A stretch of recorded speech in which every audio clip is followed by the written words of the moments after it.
네. 자 이제 음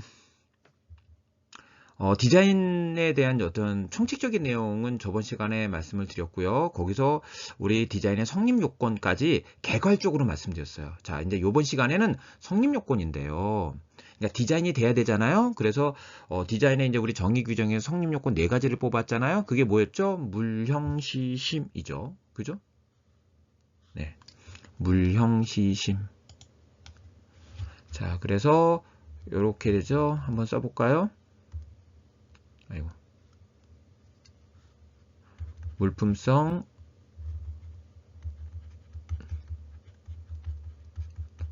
자 물품을 전제로 한다 그랬죠. 자 외관 형태성, 자 그 다음에 눈에 보여야겠죠. 시각성, 친밀성, 이렇게 해가지고 이제 심사는 요 순서대로 위에 있는 두 가지는 물리적 구성요소, 밑에 있는 두 가지는 감각적 구성요소, 얘네들이 디자인의 본질이라고 했고 앞자를 따서 물형시심입니다. 중요하다고 했죠. 중요한 순서부터. 자 그러면 이제 물품성부터 보도록 하겠습니다. 이제 우리 저번 시간에 이제 물품성에서 굉장히 쟁점이 되는 부분 디자인 얘기도 했었고, 네, 뒤에서 이제 특유 디자인에서 이제 부분 디자인 얘기가 잠깐 나오겠지만 거기서도 그냥 간단하게 이제 언급하면 되겠죠. 이제 이미 앞에서 다 얘기를 했으니까.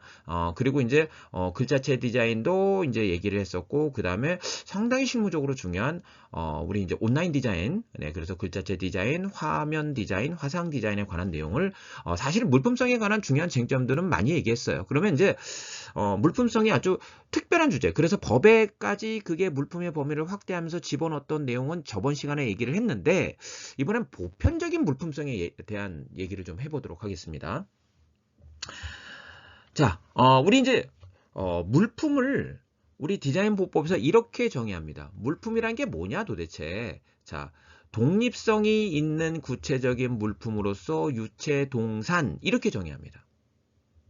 자, 그래서 자 여기서 네 가지 또 요건이 나와요. 물품성을 충족하기 위한 네 가지 요건. 그게 뭐죠? 독립성, 네, 구체성, 유체성, 동산성. 이렇게 네 가지 요건이 나옵니다. 독립성, 구체성, 유체성, 동산성. 그래서 이게 자 독구유동이에요. 독립성, 구체성, 유체성, 동산성. 요거는 물품성의 요건입니다. 정의 규정으로서 나왔죠. 자, 그러면 자, 요게 독립성, 그러니까 물품성이 있으려면 우리 이제 독립성이 있고 구체성이 있고 구체적인 물품이어야겠죠. 그 다음에 유체물이어야 돼요. 무체물 안 된다는 거죠. 동산이어야 됩니다. 부동산 안 된다는 겁니다. 네. 그러면 자, 이게 독구유동을 갖췄을 때 우리는 물품성이 있다고 했는데 그러면 우리 심사 실무적으로 요거는 이제 워낙 쟁점이기 때문에 이제 요 디자인 물품성에 대해서는 심사 실무 내용까지 좀 보도록 하겠습니다. 네, 그럼 어떤 것들이 그러면 물품성이 없는 것이냐? 많은 경우에 이제 독구유동을 갖췄겠죠. 근데 이제 요거는 독구유동을 갖추지 못해서 이거는 물품성이 없어서 거절되는 경우입니다. 등록을 안 시켜주는 경우죠. 네, 그래서 첫 번째가 뭐냐면 부동산입니다. 이거는 이제 뭐와 관련 있는 거? 이게 동산성과 관련 있는 거죠.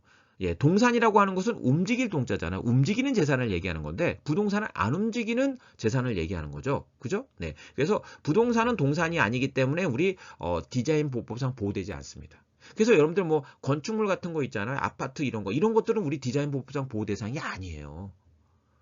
외관이 아무리 아름답다 하더라도 그건 디자인 보호법상 보호 대상이 아니라 그건 건축물은 건축 저작물이라고 해서 저작권법상 보호 대상입니다. 네, 그래서 요 부동산, 네, 부동산은 우리 디자인 보호법 대상에서 빠진다. 예, 그러니까 동산성이 있어야 된다.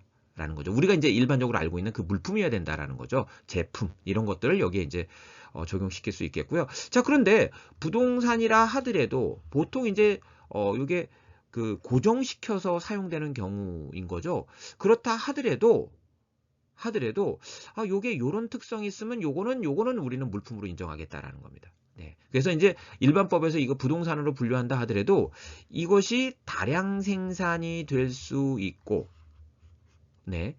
다량 생산. 그러니까 동일한 물품으로서 여러 개를 만들 수 있고, 그리고 또 그거를 운반해서 사용할 수 있는 거. 요거는 우리는 보호 대상으로 하겠다. 디자인 보호법상 보호 대상으로 하겠다라는 거죠. 네. 그러니까 실제 사용할 때는 고정시켜서 사용하지만 네, 그걸 고정시키는 과정에서 다량 생산되고 운반을 해서 그래서 고정시키는 것. 이런 것들은 우리는 보호를 하겠다는 겁니다. 그래서 여러분들이 한번 보십시오. 방갈로, 공중전화박스, 이동판매대, 방범초소, 승차대, 교량, 이동화장실, 조리가옥.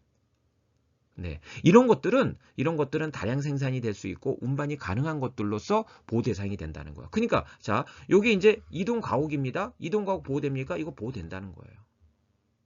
네. 자, 그러면 부동산은 안 된다고 했는데 이런 것들은 된대요. 자, 그러면 이제 여기서 이 경계선에서 이제 이게 그러면 이 부동산으로서 물품성이 없는 거냐 아니면 이 예외에 해당돼서 물품성이 있는 거냐 이게 이제 중요한 쟁점이 되겠죠. 자, 그래서 요 앞에 나와 있는 요게 뭐냐면 한증막입니다. 한증막. 네, 또 하나 비교할 거는 여기 이제 이동 가옥이 있지만 보통 많이 얘기하는 게 송전탑. 왜냐면 사이즈 때문에. 여러분들이 송전탑은 여러분 저기 이제 고속도로를 달리다 보면 이렇게 저 산꼭대기 위에 이렇게 선이 쫙 연결된 거 있잖아요. 탑이 서 있고. 예. 이런 송전탑이 있어요. 이런 송전탑이 그러면 우리 이제 그 디자인의 보호 대상이 될 것인가? 사이즈는 한증막보다 훨씬 크죠. 여기 이제 입구라고 보면 이게 작진 않지만 송전탑보다는 훨씬 작잖아요. 근데 얘는 어떻게 되냐면 얘는 보호가 안 됐고 얘는 이제 우리 디자인 대상이 아니었고 송전탑은 디자인 대상이었다는 거예요. 자, 왜 그러면 어떤 걸 가지고 어떤 기준으로서 이렇게 나눠지는가? 자, 요게 이 한증막 사건에서 굉장히 중요한 기준이 나온 게 뭐냐면 자, 부동산은 움직이지 않는 재산이잖아요. 그럼 한번 생각해 볼게요. 이걸 만들려고 할 때 공장에서 만들어서 지게차로 떠와서 거기다 설치하고 또 설치했던 걸 갖다가 위치를 좀 바꿔야겠어 라고 해서 지게차로 떠가지고 이동시킬 수 있는 게 아니잖아요. 요거는 이제 이게 뭐 황토라든가 뭐 진흙 이런 걸 가지고 이렇게 벽돌처럼 만들고 지푸라기 뭐 이런 걸 가지고 그리고 이렇게 쌓은 거거든요. 그럼 결국 만약에 이걸 이동시키려고 할 때 어떻게 해야겠습니까? 이걸 지게차로 떠서 이동시키는 게 아니라 이거를 무너뜨리고 부수고 여기다 다시 세워야 되는 거예요. 이거 만들 때도 어디서 이걸 만들어서 이렇게 옮긴 게 아니라 여기서 하나의 벽돌을 쌓아서 만든 거예요. 이게 안 움직이는 거죠. 그래서 이걸 우리는 판례에서 뭐라고 표현하고 있냐면 현장 시공이다. 네. 이건 다른 데서 만들어서 옮긴 게 아니라 그 자리에서 이렇게 쌓아 올린 거다. 안 움직인다. 거기다가 이걸 옮기려고 해도 이거 못 옮긴다. 그렇기 때문에 이건 부동산이기 때문에 디자인 대상이 아니다. 이렇게 얘기하는 거예요. 자, 근데 송전탑은 어때요? 송전탑 같은 경우는 자, 이거 거기서 송전탑을 만들어요? 아니죠. 이게 이제 사이즈가 크기 때문에 완제품으로는 몰라도 이제 반제품 정도, 그러니까 이제 부분 끊어서 공장에서 만들어서 이동시켜서 거기서 세우는 거죠. 거기서 이제 조립을 하거나 이렇게. 네. 그러니까 이제 다량 생산될 수 있어요? 오케이. 운반 가능해? 오케이. 이렇게 된다는 겁니다. 그래서 너는 보호 대상 사이즈가 크더라도 너는 지금 현재는 서 있지만 너는 보호 대상 너는 보호가 안 돼. 이렇게 나왔던 겁니다. 네. 이해되시죠? 네. 자, 두 번째는 우리 심사실무에서 이건 보호 대상이 아니라고 본 거예요. 예. 이건 두 번째 뭐예요? 일정한 형체가 없는 것. 자, 우리 이제 여기다 적어 놓을게요. 우리 이제 독구유동이죠. 지금 이 심사실무는 전부 물품성이 흠결된 경우입니다. 네. 왜냐면 이제 이렇게 해야지 우리가 법적 안정성이 있겠죠. 이런 건 원래 안 돼요. 라고 얘기하는 거죠. 이 외에는 되는 거죠. 라고 하는 게 훨씬 우리가 이제 추론할 때 이해하고 참고하기가 좋다라는 거죠. 네. 그래서 이렇게 아닌 것들을 이제 법에 규정을 두고 있는데요. 자, 일정한 형체가 없는 거 기본적으로 우리가 이제 유체성이 있어야 되잖아요. 근데 이걸 너무 과학적으로 뭐 이제 예컨대 뭐 분자 구조라든가 이렇게까지 가는 건 아니고요. 왜냐면 우리는 시각성이기 때문에 우리가 분자 구조를 어떻게 맨눈으로 봅니까? 예, 그러니까 이렇게 이제 화학 구조까지 이제 따져서 이거는 형체성이 우리가 이제 형체가 있다 이렇게 얘기하지 않습니다. 그래서 이제 이렇게 이제 판단하지는 않고 있어요. 네, 네, 그렇죠. 우리는 맨눈으로 보고 그걸 통해서 아름답네 그래가지고 그거를 이제 수요가 이제 증대가 되는 건데, 네. 우리가 이제 뭐 실제 뭐 그 기체라든가 액체의 뭐 화학 구조식 이런 것까지 판단하지는 않는다. 따라서 이런 거 있죠. 기체, 우리 디자인의 어떤 그 법목적으로 고려해서 판단하십시오. 그 다음에 액체, 전기, 빛, 열, 음향, 전파 이런 거. 우리 이제 일상생활에서 굉장히 필요한 것들이고, 네, 상태를 표현하고 있는 것들이지만 이런 것들은 이건 유체성이 있다고 볼 수는 없겠죠. 네, 그래서 얘네들은 등록이 안 돼요. 네, 그래서 요렇게 되는 거. 예, 불꽃은 이게 등록이 안 돼요. 물론 뭐 불꽃을 만드는 장치가 있다 그러면 그건 특허의 대상이 될 수는 있겠고 실용시한 대상이 될 수는 있겠지만 이 불꽃 자체가 디자인의 대상이 되지는 않습니다. 아무리 아름답게 보여도. 자, 이렇게 액상 음식 같은 거 있죠? 네, 이것도 이제 이런 것도 이제 일정한 형체가 있는 게 아니잖아요. 그죠? 네, 그래서 요것도 우리는 디자인 대상이 되지 않는다라는 겁니다. 자, 그다음에 이제 뭐가 있습니까? 분상물, 입상물이 있습니다. 그러니까 이제 가루 분자죠. 예. 입자로 돼 있는 거. 그래서 이제 분상물은 예컨대 뭐 약재가루, 시멘트 가루 이런 것들이고 입상물도 이제 뭐 설탕가루 이런 것들이죠. 자, 이런 것들은 일정한 형체가 있다고 볼 수는 얘도 그런 거고요. 얘네들은 이제 물품이라면 구체적인 네. 구체적인 물품이어야 되는데 이거는 구체성이 없다고 볼 수 있겠죠. 네, 그래서 이 분상물, 입상물은 예, 이런 가루 형태로 되어 있는 것은 우리 이제 디자인의 대상이 아니다. 이건 물품성 없다라는 겁니다. 그런데 이것도 예외는 있어요. 그러니까 이런 분상물, 입상물 형태로 되어 있는 건 안 된다는 거예요. 안 된다는 거예요. 그런데 이런 거. 그 시멘트 가루고 설탕 가루라 하더라도 이거 자체로서 우리가 고형화되는 게 있어요. 그래서 고형 시멘트, 자, 설탕도 각설탕. 그러면 얘네들은 구체적으로 어떤 형태를 갖고 있잖아요. 그죠? 이거는 물품이라고 볼 수 있다는 거야. 각설탕 내가 3개만 사올게. 이렇게 할 수 있잖아요. 네, 그래서 이 자체로 예, 비록 이렇게 분말 형태로 돼 있고 입장 형태로 돼 있다 하더라도 이것이 이제 이렇게 일정한 형태로 이제 정형화돼 있고 고형화가 돼 있다면 네, 이렇게 되어 있다면 우리는 이런 분상물, 입상물이 집합은 우리는 우리 디자인 등록 대상으로 하고 있다라는 겁니다. 이건 가능합니다. 이 자체로서 어떤 형태를 갖고 있다면, 예, 그건 구체성이 있으니까. 자, 그 다음에 이제 합성물의 구성각편입니다. 합성물의 구성각편은 여러분들 합성물은 여기는 지금 뭐 이렇게 예, 이게 트럼프 얘기하고 있는데, 예, 트럼프 이렇게 네, 합성물로 얘기하고 있는데 제가 트럼프를 한 번도 해본 적이 없어요. 트럼프 개수도 잘 모르고 익숙하지 않아서 그냥 화투, 예, 뭐 화투 쳐본 지도 뭐 옛날에 한번 쳐본 것 같은데, 네, 저 뭐 별로 이런데 별로 관심이 없어서, 자, 화투가 이제 이건 알아서 그래요. 4장씩 해가지고 12골로 돼 있죠. 48장. 뭐 보통 조카 있으면 한 2장 정도 들어가 있다 그러면 한 50장이라고 하겠습니다. 그죠? 자, 그러면 이걸 우리는 뭐라고 하냐면 합성물이라고 합니다. 대표적인 예로서 이제 화투, 트럼프 이런 걸 들 수 있는데요. 그러니까 이제 실제 물리적인 물품은 되게 여러 개로 돼 있죠. 그러니까 50개로 돼 있다는 거예요. 물품의 개수는 50개. 근데 우리 이제 디자인 보고서는 이거를 몇 개로 보냐면 50개 이렇게 이제 짝을 이루고 있잖아요. 이걸 우리는 화투, 그러니까 한 벌이죠. 이 한 벌을 우리는 1물품으로 본다라는 거예요. 네. 그러니까 이 1물품이라고 하는 것은 우리가 시장 거래상 개념이지 그래서 물리적 개념은 아니다. 네. 이거는 시장 거래상 개념이다. 라는 겁니다. 그래서 실제 화투 한 벌은 50개의 물품으로 이루어졌지만 그걸 우리는 네, 1물품이다. 이렇게 이제 표현하고 있는 거예요. 그러니까 결국 화투는 우리가 경제 단위가 이렇게 한 벌로만 거래되잖아요. 거기서 뭐 비광이라든가 이런 것만 따로 살 수는 없잖아요. 그죠? 네, 그래서 그 독립적인 우리 이제 독립적인 거래 대상이 돼야겠죠. 그래서 화투는 한 벌로 거래 대상이 되기 때문에 이게 1물품이다. 이게 이제 디자인의 대상이 되는 거, 한 벌로 되는 거예요. 근데 여기서 만약에 비광 하나가 있다. 예, 비광 하나가 있다. 그러면 이제 요거는 어떻게 되는 거예요? 요거는 1물품이 될 수는 없다라는 거죠. 네. 그죠? 왜냐면 요걸로 독립거래 대상이 되는 게 아니니까. 우리가 이제 독구유동에서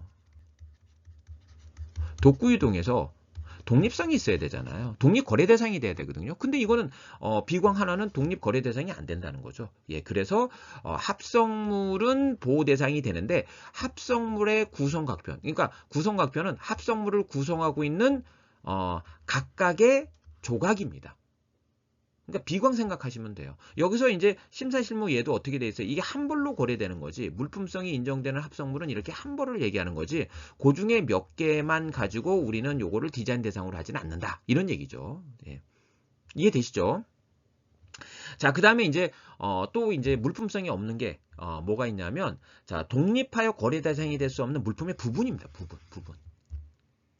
네, 양말의 뒷끝 모양, 병주둥이, 물론 이제 특수하게 병주둥이가 이렇게 조립되거나 이러면 거래되는 경우도 있겠지만, 그건 이제 아주 특수한 경우고, 네, 일반적으로 병주둥이는 이렇게 병하고 같이 있잖아요. 병의 이제 부속 부분이잖아요. 그러니까 병주둥이만 어떻게 거래를 합니까? 살려면 병을 사야지. 양말을 사야지 양말의 뒷끝 모양을 어떻게 삽니까? 네, 이걸 갖다가 저기 이마트라든가 이런 데 가서 뭐 양말의 뒷끝 모양 주세요. 그거 어떻게 줍니까? 양말을 달라 그러면 줄 수 있어도. 그래서 이렇게 물품의 부분은 독립 거래 대상이 될 수가 없어서 우리는 물품성 흠결로 거절이 된다라는 겁니다. 자, 그런데 요거는 자, 지금 합성물의 구성각편 있고요. 네. 네. 그 다음에 이제 독립하여 거래 대상이 될 수 없는 물품의 부분인데 얘네들 전부 독립성이 흠결이 된 거잖아요. 그죠? 네. 이렇게 독립성이 흠결된 것은 우리가 부분 디자인, 이게 독립성이 없는 것은 부분 디자인 제도를 이용하면 등록을 받을 수 있어요. 요거. 그래서 다른 성립 요건은 이렇게 안 되는데 이 독립성이 흠결된 경우는 이 흠결을 우리는 부분 디자인으로 해결할 수 있다. 전체가 아닌 물품의 전체가 아닌 부분으로서 추론하면 등록을 받을 수 있다라는 겁니다. 독립성이 없더라도. 그래서 부분 디자인은 이런 독립성이 좀 완화된 형태다 이렇게 보시면 되겠습니다. 그리고 여기서 이제 여러분들 이제 교재는 있는데 지금 여기다 여기 써놨네요. 제가 써놓고 안 써놨다 그랬네요. 자, 우리 이제 합성물의 구성각편은 안 된다고 했죠. 그런데 어떤 건 또 되냐면, 자, 우리 구성각편이라 하더라도 독립거래 대상이 되는 게 있어요. 조립왕구의 구성각편. 이게 이제 뭐냐면 레고 조각 같은 거죠. 여러분들 레고 조각은 어때요? 조각 단위로 거래가 되잖아요. 그렇기 때문에 조각 단위로 독립거래 대상이 되기 때문에 조각 단위로 등록 대상이 되는 거예요. 이해되시죠? 그래서 합성물의 구성각편이라고 해서 다 거절되는 게 아니라 이런 레고 조각과 같이 독립거래 대상이 되는 구성각편은 등록을 받을 수 있다. 이런 얘기입니다. 자, 그 다음에 이제 마지막이죠. 예, 그 마지막 물품성 흠결의 마지막. 우리가 이제 디자인 보호상 보호하려고 하는 것은 물품 자체가 갖고 있는 외관에 대해서 보호하려고 하는 거예요. 그래서 물품 자체의 형태에 대해서 이거 우리가 보호하는 거지, 이 물품 자체의 형태를 왜곡시킨 거, 변형시킨 것까지 우리는 보호하는 게 아니다. 그러니까 물품 자체가 갖고 있는 미감을 보호하는 거예요. 그래서 손수건이 있으면 손수건이 펼쳐진 상태, 요게 등록이 되는 거예요. 손수건의 외관이 등록이 되는 거지, 이 손수건을 접어서 꽃 모양을 만들었어요. 자, 이렇게 이제 뭐 손수건 같은 걸 접어서 이렇게 만약에 스카프 이런 뭐 꽃 모양으로 이렇게 만들었다고 할게요. 이 모양 자체가 아무리 새로운 미감을 준다 하더라도 이거 보호 대상이 돼요? 보호 대상이 안 돼요. 얘네들은 물품성이 없어요. 그 대신 이거를 펼친 손수건이라든가 펼친 뭐 스카프 자체로서는 우리는 보호 대상이 된다. 그렇지만 이거를 접어서 만든 건 안 된다. 예컨대 이제 뭐 네이가 있는데 네이 자체의 외관은 보호 대상이 될 수 있어도 네이를 이제 포장하기 위해서 이제 접었는데 접은 모양이 이쁘거든요. 그걸 그럼 보호 대상으로 할 수 있느냐? 그건 안 된다. 그건 물품 자체의 형태가 아니기 때문이다라는 겁니다. 네. 자, 여기까지 해서 이제 우리가 물품성을 봤어요. 자, 물품성을 통과했습니다. 예, 물품을 전제로 해야 되기 때문에 물품을 봤는데 물품에 문제가 없었어요. 그럼 그 다음에 보는 게 이제 뭐예요? 형태성입니다. 형태성. 네. 형태성이 있어야 됩니다. 자, 그런데 이제 형태성은 우리가 이제 전 시간에 봤지만, 우리 이제 전체 정리 규정에서 봤지만, 형상, 모양, 색채 또는 이들을 결합한 것이어야 되는 거예요. 자, 형태성은 그러니까 이제 뭐로 이루어져 있는 거예요? 형상, 모양, 색채, 이들의 결합. 이게 형태성이라고 해요. 그러니까 물품의 외관을 우리는 형태성이다. 이렇게 표현하고 있습니다. 자, 그러면 자, 우리 이제 형모색결이라고 이제 외우시면 되는데 이 형모색결을 분명하게 구분하고 있잖아요. 정의 규정에서. 그럼 뭔가 달리 쓰고 있다는 거죠. 보통 일반적인 분들한테 형상과 모양이 차이가 뭐예요? 그러면 아마 구분이 잘 안 될 거예요. 실질적으로 아마 일상생활 속에서는 형상과 모양이 꼭 같은 표현 아니야? 이렇게 얘기해도 그건 틀렸다고 얘기할 수는 없겠죠. 그죠? 네. 그런데 우리 디자인 보법은 이 형상과 모양을 분명하게 구분을 해놓고 있어요. 자, 그러면 형상, 모양, 색채가 뭐냐라는 겁니다. 자, 형상은 물품이 공간을 점하고 있는 윤곽을 얘기합니다. 그래서 앞자를 따면 물, 공, 점, 윤. 여기까지 외우실 필요가 있는지는 잘 모르겠습니다. 네. 물, 공, 점, 윤. 물품이 공간을 점하고 있는 윤곽. 만약에 이제 강의실이 있다 그러면 강실에 어떤 우리 교탁이 있다고 하겠습니다. 강실이라는 공간에 교탁이 있잖아요. 그죠? 그러니까 그러니까 윤곽이 뭐죠? 네, 테두리를 얘기하는 거죠. 만약에 어떤 공간에 이제 자동차가 있다. 그러면 자동차에 제가 윤곽을 그린다고 하겠습니까? 그린다고 하겠습니다. 이렇게 그리는 게 윤곽이겠죠. 이게 윤곽이죠. 그러니까 이게 결국 이 얘기는 뭐냐면 입체적 테두리를 얘기하는 거예요.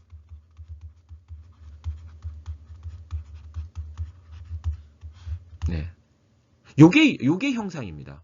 그러면 이 형상은 모든 디자인에 있겠어요, 없겠어요? 있죠. 물론 이제 디테일하게 들어가면 이제 또 이제 이 부분에 대해서 법리적으로 이제 예외가 있긴 있는데 여러분들은 뭐 우린 거기까지 들어갈 건 아니니까 자, 우리는 이제 시각성이 있어야 되기 때문에 당연히 모든 디자인이 형상 수반합니다. 그러니까 시각성이 있다는 것은 보인다는 얘기거든요. 보이는 거는 형상이 있는 거죠. 네, 그렇게 정리하십시오. 네, 그러니까 이 형상은 반드시 있어야 된다. 아주 예외적인 경우를 제외하고는 네. 그래서 형상을 뭐라고 이제 보통 표현하냐면 이걸 필수적 구성 요소다 이렇게 표현해요.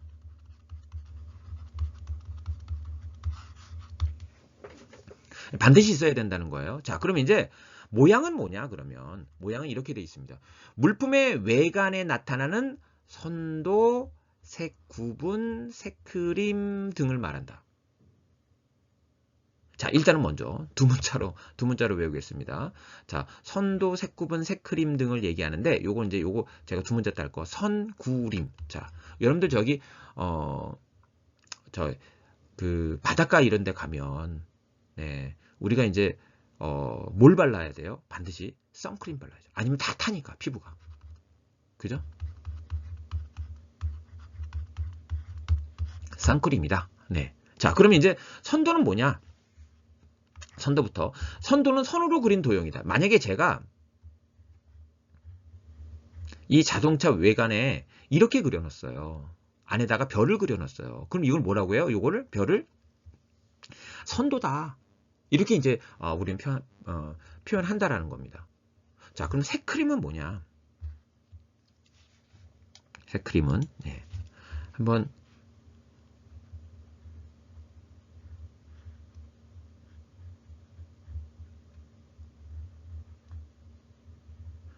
네. 참 그림 저도 못 그리죠? 네. 자, 요거는 형광펜으로 하는 게 더 나을 것 같아요. 아이고.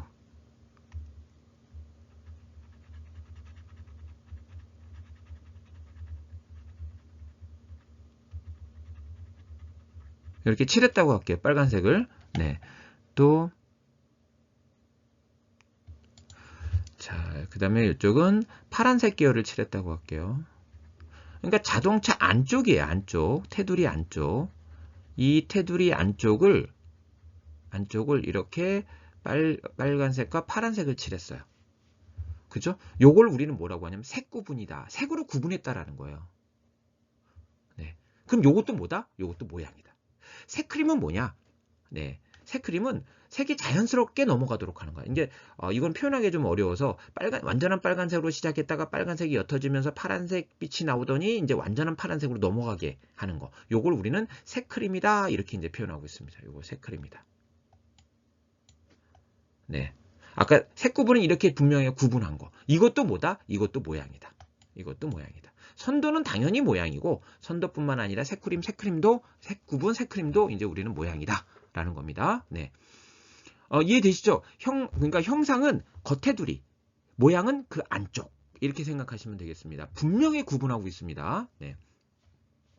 자, 그럼 이제 색채죠. 색채. 뭐 색채야 뭐 이제 빨간색, 파란색, 네. 뭐 노란색, 뭐 이런 것들이 색채죠. 그죠? 근데 이제 우리 심사실무에서 색채를 이렇게 정의하고 있어요. 자, 물체에 반사되는 빛에 의하여 인간의 망막을 자극하는 물체 성질. 굉장히 뭐라 그럴까요? 굉장히 생물학적이죠. 인간의 망막을 자극하는 물체의 성질이 색채래요. 네. 아무튼 뭐 이거 정리 규정은 이렇게 심사실무는 정의하고 있구나라는 건데 도리어 이제 기억하실 건 색채는 여러분들 색채학상 이렇게 구분하고 있죠.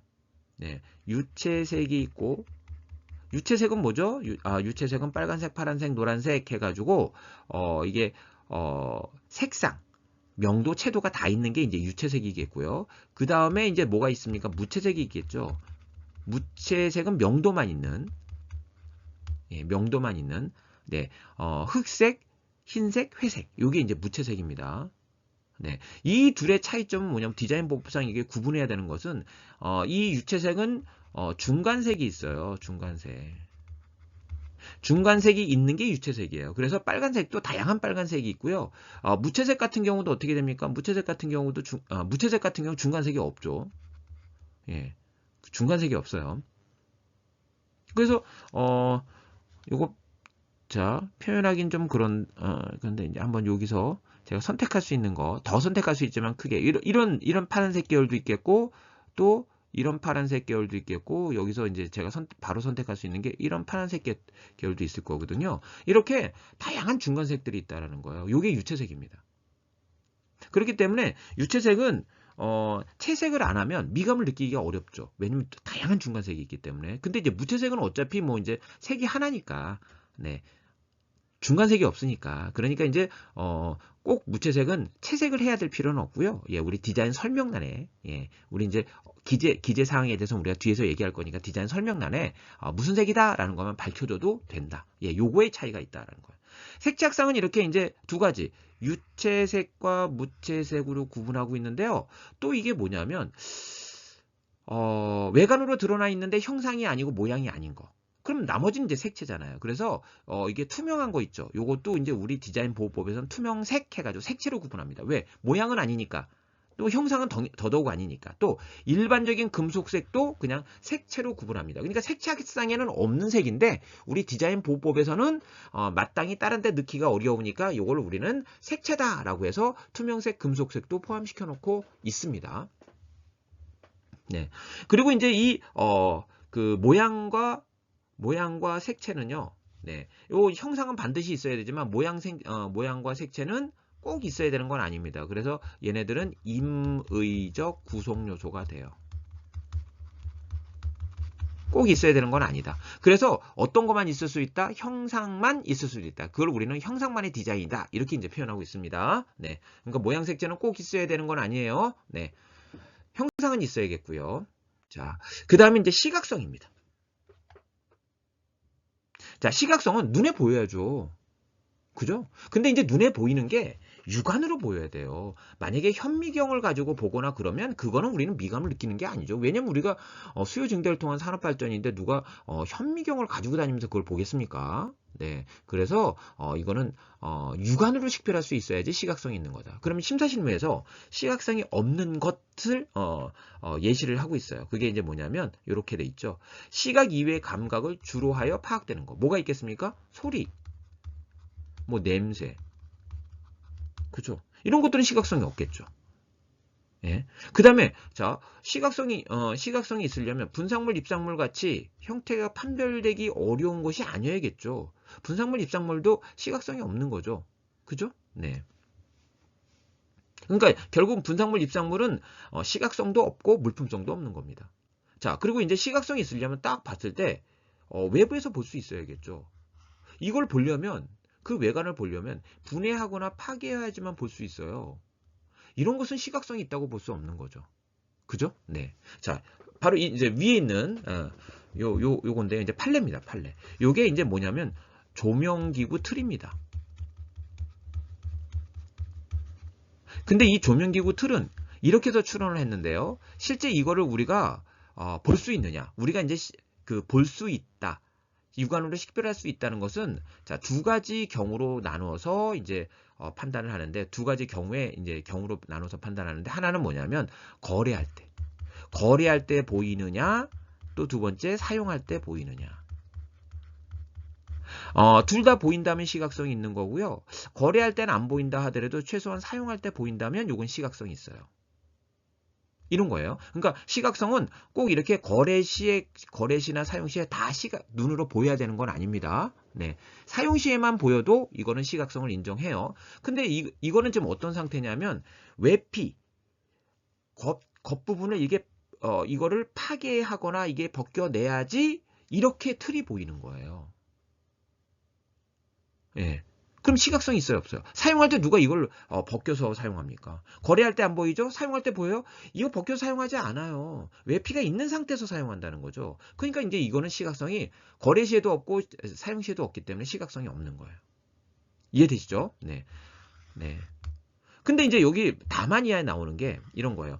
뚜껑을 여는 것과 같은 구조로 된 것은 그 내부도 디자인 대상이 된다. 자, 대표적으로 뭐예요? 피아노 건반. 자, 한번 생각해 보십시오. 자, 우리가 이게 시각성이 있는지 없는지를 판단할 때 언제 피아노 살 때, 물론 피아노 살 땐 이것저것 다 이제 열어도 보고 뭐 이렇게 사겠지만 그냥 꼭 그렇게만 사지는 않겠죠. 딱 보면 상표 보면서 저거요 라고 해서 살 수도 있잖아요. 그럼 거래 시에 뚜껑이 닫혀 있는 상태니까 피아노가 보여요, 안 보여요?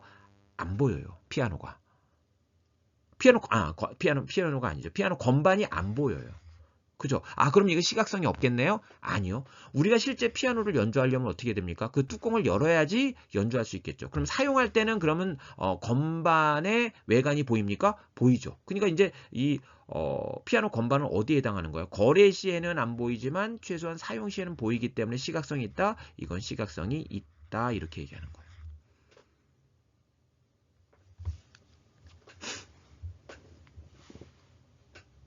네.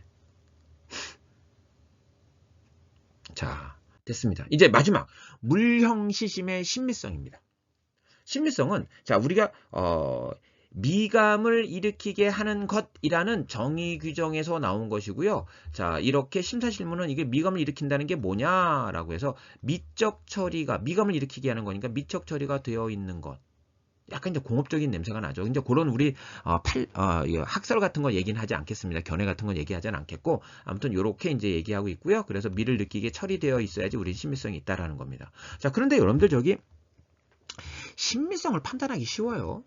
저는 개인적으로 좀 판단 못할 것 같은데요. 신미성을. 네. 그리고 또 실제적으로 보면 뭐 미술 좋아하시는 저 주변에도 이제 미술 좋아하시고 미술 전공하시는 분도 있고 음악 전공하시는 분도 있지만 얘기 듣다 보면 자기 취향껏 좋아하더라고요. 네. 그림도 그렇고. 네. 그러니까 생각하는 게 뭐 아무리 이제 그쪽에 이제 전문성이 있다 하더라도 느끼는 게 다르더라고요. 예. 그러니까 우리도 내가 음악엔 조예가 없고 미술은 잘 몰라도 그냥 내가 그 미술 작품을 보면서 느끼는 걸 그대로 느끼시면 되는 거고요. 네, 정답은 없다라는 거예요. 예술의 정답은 없다. 음악도 마찬가지다라는 겁니다. 그러니까 이제 신미성을 판단하는 게 그게 쉽지는 않다. 네. 그래서 이제 우리 특허청에서는 이 신미성 판단에 대해서 역시 심사 기준을 두고 있는데 이렇게 두고 있어요. 그러니까 신미성이 없는 거. 뭐라고 돼 있습니까? 자, 기능 작용 효과만을 주목적으로 한 것으로서 미감을 거의 일으키게 하지 않는 것. 디자이너로서 짜임새가 없고 조작감만을 주는 것으로서 미감을 거의 일으키게 하지 않는 것. 이렇게 이제 규정을 하고 있어요. 심사 기준에서는. 그래서 요걸 앞자를 따서 기작, 여기는 짜조미 이렇게. 자, 외우시면 혹시 이제 조금 더 뭐 이거 외워서 시험 문제 맞출 건 아니지만 네. 기작자점이 보통 이렇게 저도 이렇게 외웁니다. 네. 자, 근데 이제 여러분 한번 생각해 보십시오. 아니, 신미성을 판단하는데 신미성 판단이 되게 어려울 거 아닙니까? 네, 굉장히 주관도 많이 개입되고. 근데 이걸 가지고 신미성을 판단할 수 있어요? 없지 않겠습니까? 그러니까 이제 사실은 이제 다른 그 어떤 심사 기준에 비해서는 굉장히 어떻게 보면 조잡하지 않아요? 네. 심사 기준 역할을 못하지 않습니까? 네, 그렇습니다. 그런데도 불구하고 이거 오랫동안 유지가 됐습니다. 제가 이제 뭘 얘기하고 싶을까요? 이거 심사 기준을 왜 이렇게 만들었어? 이렇게 욕하려고? 아니요. 이렇게 만들어도 문제가 없다는 거, 오랜 세월 동안. 그렇다면 다시 원론적인 얘기로 들어가면 심의성을 판단해요? 라는 겁니다. 이거 거의 판단하지 않습니다. 그러면 어느 정도는, 거의라고 하는 것은 약간은 판단한다는 거죠. 그러니까 이 정도는 판단해요. 그러니까 딱 봤는데 혐오감이 느껴져요. 막 얼굴이 팍 찡그러져, 보는 순간. 그런 거 있잖아요. 뭐 옛날에 이제 뭐 전쟁에서 뭐 이렇게 피해 얘기할 때 뭐 사람을 어떻게 이제 뭐 포로를 어떻게 이제 뭐 다루고 막 이러다 보면 너무 아유, 사람이 어떻게 저럴 수가 있어라고 할 정도로 막 얼굴이 팍 찡그러지는 경우가 있잖아요. 그죠? 네. 그런 것처럼 심미성도 그 정도가 아니라면 심미성이 있다고 봅니다. 그럼 거의 심사를 안 한다는 거죠. 네. 그럼 왜 뒀을까라는 겁니다. 왜 뒀을까? 이게 뭐하고 비슷하냐면 여러분들 저기 발명의 정의 규정에서 자기 창고 할 때 고도성 있잖아요. 고도성을 왜 뒀어요? 실질적으로 심사하기 위해서? 아니요. 진보성에서 판단하잖아요. 그러면 고도성을 왜 거기다가 정의 규정에 집어넣은 거예요? 고안과 구별하기 위해서, 형식적으로 구별하기 위해서. 같은 기술적 사상이니까. 발명은 이게 있고 실용실현의 고안은 그게 없어. 이걸 뭔가 구별하기 위해서 집어넣은 거죠. 형식적으로. 그래서 그걸 형식적 성립 요건이라고 하는데 여기 디자인도 마찬가지입니다. 뭔가 발명, 고안, 그리고 이제 표장, 상표죠. 이것과 구별을 해야 되는데 본질적으로 우리는 미감에 관한 거야 라는 얘기를 하는 거죠. 본질적으로 너희들하고는 달라 라는 걸 얘기하기 위해서 신미성이라는 것을 규정해 놓은 겁니다. 네. 구별하기 위해서 규정해 놓은 것이다. 실질적으로 거의 심사를 안 한다. 그래서 여러분들이 이거는 신미성은 이렇게 판단하시면 돼요. 이렇게 이제 생각하시면 돼요. 형식적 성립 요건이다. 그러니까 실질적으로 거의 심사를 안 한다라고 생각하시면 되겠습니다. 네. 이렇게 이제 우리는 디자인이 되는 요건에 대해서 이제 4가지 성립 요건을 말씀을 드렸습니다. 물형시심, 예, 기억해 주셨으면 좋겠고요. 이번 시간 여기서 마무리하도록 하겠습니다. 수고하셨습니다.